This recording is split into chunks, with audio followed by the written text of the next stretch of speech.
So for this one, we're gonna go from a lockup, but there are a couple of ways into it. Just come over this way. So starting from the lockup, I'll just shift around.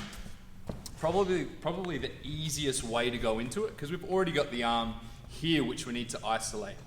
So for this version, we're gonna go around and overhook. So this is our first position.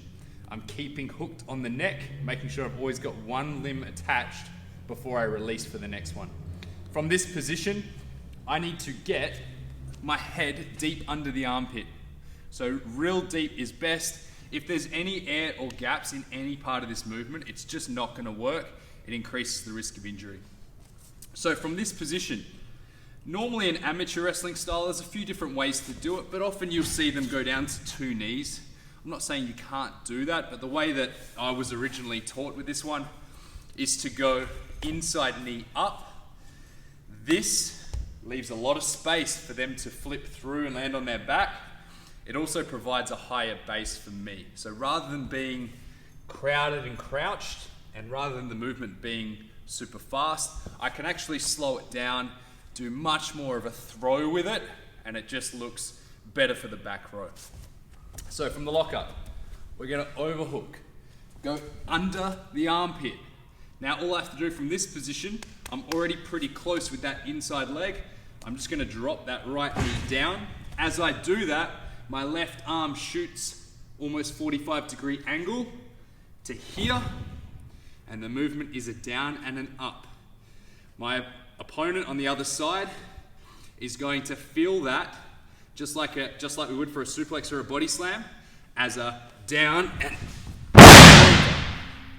so real deliberate with that motion. You'll notice I've got the arm.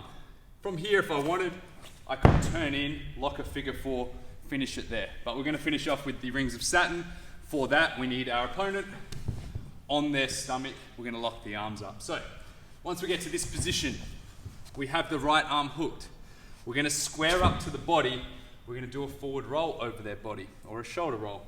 Making sure you put your head down on the mat, roll through. As you go through, pull that arm. So from here, from that 90-degree position, so that pulling motion brings them to their stomach. It also allows me to very quickly lock up this part of the rings of Saturn. So the arm goes through. If I want, I can tuck my inside leg down to keep them locked in. There's different ways to do this. Now I have to reach for the opposite arm. From here, I'm going to fight for that arm, bring it up to a position that I can lift it. You've got a couple of ways here. I can go 2-on-1 and pull towards. That's one way to complete it. If I can bring them over far enough and I want to increase the torque and put a bit on the neck, I can now reach through and lock in the crossface. Okay, so this is the final position. Let's put it all together from the start. So we go lock up. From here, over hook, head under the armpit, drop the right knee as my arm scooches through, down, over, square up, roll, pull. Hook the arm, gather the other one, slide through, crossface if you want, or 2-on-1 is the other way around it. Now the last entry point I'll show just from standing position, another simple way in if we go from a hammerlock. So if my opponent locks on a hammerlock, so steps through however they wish to this position, I'm still going to get to the same position, but I'm going to throw my right arm over the top to get this overhook, and now all I have to do is square up. So all I have to do is step in, I'm already in the same position. Cool.